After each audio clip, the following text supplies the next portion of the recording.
بات کر رہے ہیں جی خان صاحب کے حقیقی آزادی مارچ کے حوالے سے آج خطاب بھی کیا ہے خان صاحب نے، اور صحافیوں کے حوالے سے تو وہ کچھ کلمات بولتے ہوتے ہیں، وہ ہر میرے خیال میں خطاب کا لازم جزو اگر اس کو کہیں بخاری صاحب تو وہ بن گیا ہے۔ صحافیوں کے حوالے سے اگر بات کی جائے تو آج بھی 3-4-5 صحافی ان کے منظور نظر رہے اور باقیوں کو پھر انہوں نے لپیٹ کے ایک ہی جگہ پر جو ہے جی میں اس کے اوپر یقینی طور پہ آؤں گا، لیکن اس سے تھوڑا پہلے جو بات ہم کر رہے تھے اس کا ذرا کنٹینیوٹی تھوڑی سی باقی ہے۔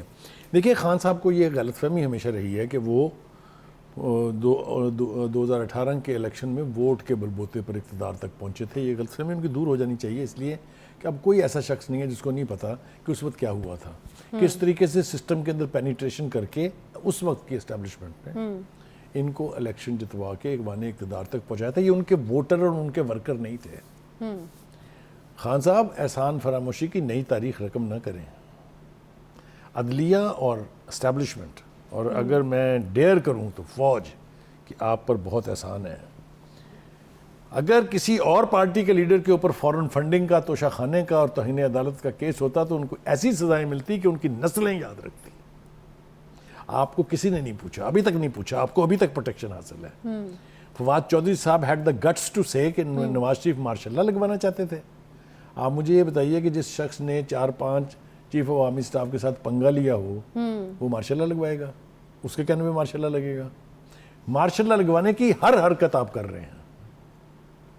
آپ نہ بیوروکریسی کو کہتے ہیں کہ وہ ٹھیک کام کر رہی ہے، نہ آپ کہتے ہیں عدلیہ ٹھیک کام کر رہی ہے، نہ اسٹیبلشمنٹ ٹھیک کام کر رہی ہے۔ آپ کے نزدیک تو nothing is right in this state of Denmark. لہٰذا تھوڑا سا خیال کریں۔ ابھی بھی عدالتیں آپ کو بہت ریلیف دے رہی ہیں، آپ ابھی بھی ان کی محبت سے سرشار، آپ کی محبت میں وہ لوگ کیا وجہ کیا ہے؟ آپ کہہ تو رہے ہیں کہ اس کی وجہ یہ ہے کہ میرے خیال سے ایک جو بیسک تھیم تھی اس کی کہ ایک تیسری قوت کو آزمانا چاہیے، چونکہ باقی کی 2 مین سٹریم پولیٹیکل پارٹیز ایک طویل عرصے تک آزمائی جا چکی ہیں۔ یہاں تک کی فلسفی کو میں مانتا ہوں، ٹھیک ہے آزما بھی لیا، لیکن آزمائش کے بعد جو نتیجہ نکلا ہے وہ فوج بھی بھگت رہی ہے، عدلیہ بھی بھگت رہی ہے، لیکن خان صاحب ابھی بھی لاٹ ابھی بہت عرصے تک بھگتیں گے۔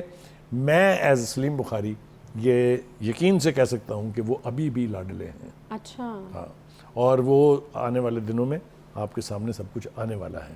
ابھی تک جتنے ریلیف ان کو مل چکے ہیں، میں نے کہا کوئی اور ہوتا تو اس کو نشان عبرت بنا دیا جاتا۔ نہیں تو پھر یہ ان اور کی قسمت آپ ہے۔ دیکھیں نا، آپ نااہل ہو چکے ہوئے ہیں، آپ کو الیکشن کمیشن نے نااہل قرار دیا ہے۔ کسی کے پیٹ میں یہ درد نہیں اٹھا کہ ان کو اب پارٹی کی قیادت کرنے سے روک دیا جائے۔ 10 دن نہیں کرنے دی تھی آپ نے نواز شریف کو۔ یہ ہے لاڈلاپن۔ بتائیں کہاں غلط ہوں میں؟ ایسی میں آپ کو 20 مثالیں دے سکتا ہوں۔ بہرحال یہ گفتگو چلتی رہے گی اس لیے کہ لانگ مارچ چل رہا ہے۔ تو آ جاتے ہیں صحافیوں پر۔ خان صاحب سے میرا خطاب ہے، یہ براہ راست میں خطاب کرنا چاہتا ہوں اس خان پہ صاحب پچھلی سے دفعہ بھی کہ آپ خان کافی صاحب، جذباتی ہو گئے تھے۔ آپ نے جس ایک ہاتھ کی انگلیوں پر گنے جانے والے صحافیوں کے نام لیے ہیں، میری 55 سالہ صحافت کا میں دعوے سے کہہ سکتا ہوں کہ میں ان کی پوری صحافت کا عینی شاہد ہوں۔ ان میں سے کوئی ایسا عظیم شخص نہیں ہے جس کا مجھ سے کچھ چھپا ہے۔ تو یہ بات تو رہنے دیجیے، کیونکہ میں خود کمیونٹی کا آدمی ہوں، لہٰذا میں نہیں چاہتا کہ میں اپنے ہی کمیونٹی کے لوگوں کے کپڑے خود اتاروں۔ لیکن جس طرح آپ نے باقی 95% کو لفافہ کہا ہے، اس پر مجھے اعتراض ہے۔ آپ کی گفتگو سے ثابت یہ ہوا کہ شاید یہ 5 لوگ جو ہیں، یہ مجید نظامی، حمید نظامی، احمد علی خان، الطاف گوہر جیسے صحافیوں کے ہم پلہ تھے۔ کون نہیں جانتا وہ کیا تھے؟ ان میں سے کون ہے جسے میں بھولا ہوا ہوں؟ تو ایک تو خدا کے واسطے اپنے ہاتھ کی اس سختی کو تھوڑا سا ذرا نرم کیجئے، کیونکہ میڈیا کی آپ ڈارلنگ رہے ہیں۔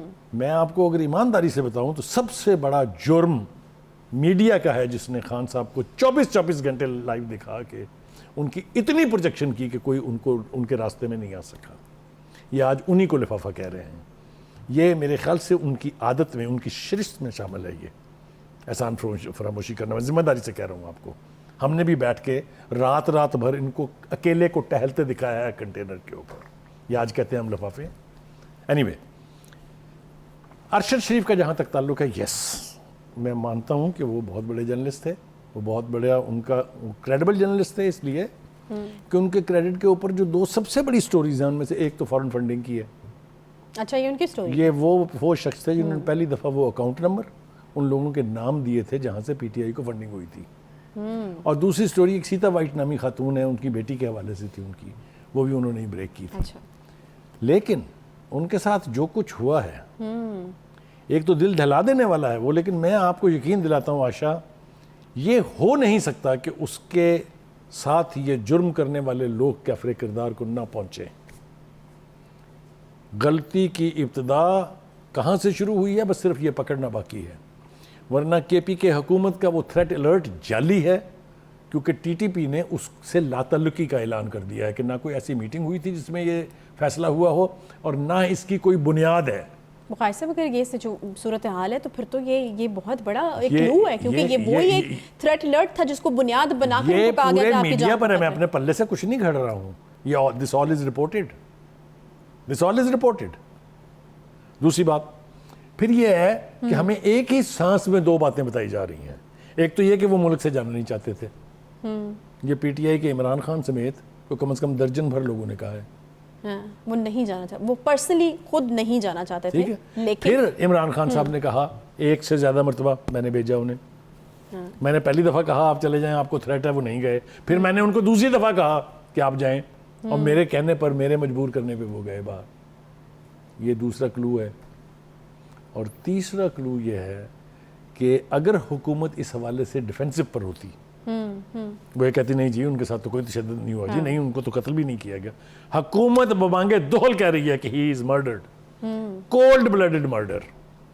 اور if Rana Sana Allah is to be believed، وہ یہ کہہ رہے ہیں ہمارے پاس بہت سارے واضح ثبوت ہمارے ہاتھ لگ گئے ہیں، اچھا کچھ مزید ہم کوشش کر رہے ہیں کہ مل جائیں. جو بھی اس میں ملوث ہے وہ بہت جلد سر عام آپ کو نظر آئے گا. اور یہ پھندا کس کے گلے میں ڈلے گا؟ ابھی تو لوگ بڑھ بڑھ کے باتیں کر رہے ہیں نا، دعوے کر رہے ہیں. تو بخاری صاحب کیوں ان کی فیملی کو کیوں نہیں لیا جا رہا ہے اعتماد میں؟ بیکاز ان کا تو بالکل بہت عدم اعتماد ہے. وہ کہہ رہے ہیں کہ ہمیں کہیں سے امید نہیں ہے. اگر اس طرح کی کوئی تحقیقات ہو رہی ہیں، رانا ثناء اللہ صاحب جو ہیں ان کی ٹیمیں ہیں، کمیٹی بھی ہم دیکھ رہے ہیں کہ بنی ہوئی ہے، تو ان کو کیوں اعتماد میں نہیں لیا جا رہا؟ وہ تو بہت زیادہ ہوپلیس ہیں اس چیز کو لے کر کے، اور جس طرح کہ ان کی پوسٹ مارٹم رپورٹ جو ہے وہ بھی نہیں ان کو دی جا رہی. گزارش یہ ہے کہ وہ آج کل ہماری بہت دلی ہمدردیاں ان کے ساتھ ہیں، ان کے بیٹے کے ساتھ اتنا بڑا ظلم ہوا ہے، لیکن وہ کن کے انفلوئنس میں ہیں اور کن کے کہنے پر کیا بیانات دے رہی ہیں وہ اپنی جگہ ہے، ان کو حق حاصل ہے وہ جو بھی کہیں، اس لیے کہ وہ مظلوم ہیں اور ان کے بیٹے کے ساتھ یہ زیادتی ہوئی ہے. لیکن پہلا الزام یہ تھا کہ جی ہمیں پوسٹ مارٹم رپورٹ نہیں دی جا رہی.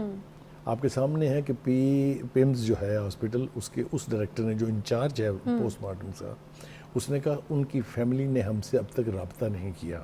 اور ایک بات اور یاد رکھیں، قانون کے مطابق ہسپتال کبھی بھی وارثین کو نہیں دیتا رپورٹ.